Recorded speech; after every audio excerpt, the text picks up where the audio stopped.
এই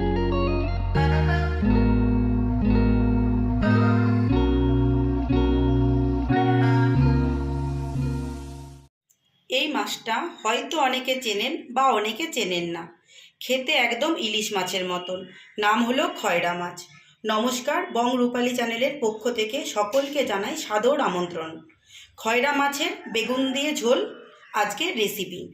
এটি গরম ভাত দিয়ে খেতে দুর্দান্ত লাগে, টেস্টেও ভরপুর, আর বানানো খুবই সহজ। আসুন দেখে নেওয়া যাক বেগুন দিয়ে খয়রা মাছের পাতলা ঝোলের রেসিপিটি। প্রথমে আমি 3 পিস খয়রা মাছ নিয়ে পরিষ্কার করে ধুয়ে নুন হলুদ মাখিয়ে নিয়েছি। এরপর 2টো বেগুন নিয়েছি, এইভাবে ছোট ছোট করে টুকরো করে করে কেটে নিয়েছি। কাঁচা লঙ্কা, নুন, লঙ্কা গুঁড়ো, লাল লঙ্কার গুঁড়ো, কালো জিরে আর হলুদ গুঁড়ো লাগবে। কড়াইতে প্রথমে সরষের তেল দিলাম। তেল গরম হয়ে গেছে, এরপর আমি এক এক করে মাছগুলো তেলের মধ্যে দিয়ে দিলাম।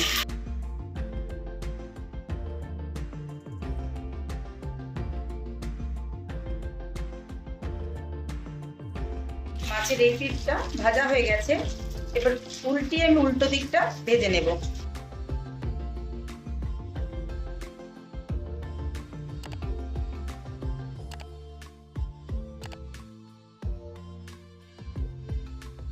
মাছ ভাজা হয়ে গেছে, এরপর আমি মাছটা তুলে নেব।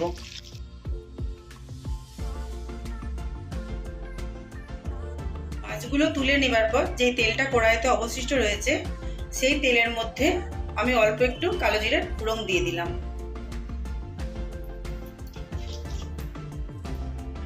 তারপর কাঁচা লঙ্কাগুলো তেলের মধ্যে দিয়ে দিলাম। এইভাবে একটু নাড়াচাড়া করে নিতে হবে।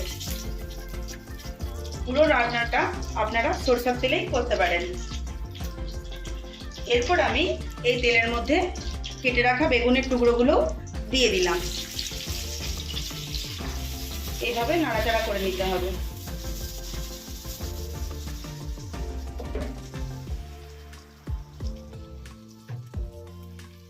তারপর বেগুনের টুকরোগুলোর উপর হলুদ গুঁড়োটা দিয়ে দিলাম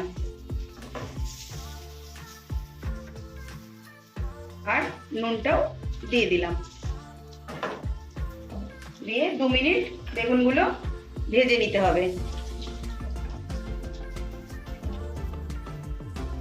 2 মিনিট হয়ে গেছে, বেগুনের টুকরোগুলো হালকা ভাজা হয়ে গেছে, খুব বেশি ভাজার দরকার হবে না। এরপর আমি তেলের মধ্যে লঙ্কার গুঁড়োটা দিয়ে দিলাম। তারপর লাল লঙ্কার গুঁড়োটাও দিয়ে দিলাম। দিয়ে আবারও এইভাবে নাড়াচাড়া করে নিতে হবে।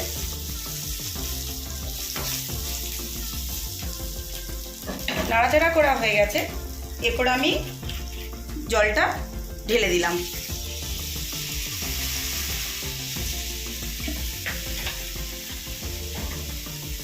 এরপর কিছুক্ষণ ফুটার জন্য অপেক্ষা করতে হবে। A few moments later. ঝোলটা ফুটে গেছে, এরপর আমি ঝোলের মধ্যে মাছগুলো দিয়ে দিলাম।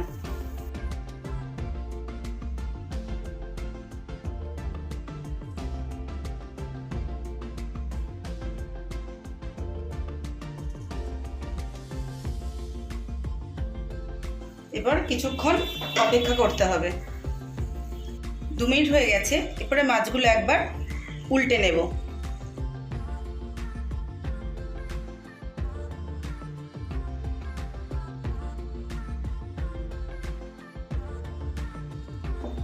এইভাবে আরো একটুক্ষণ মাছগুলো ফুটতে দিতে হবে।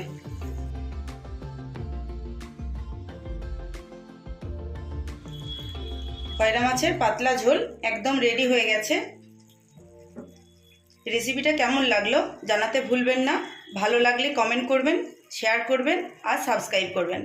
আজকের রেসিপি এটাই, পরবর্তী রেসিপি নিয়ে আপনাদের সামনে হাজির হব।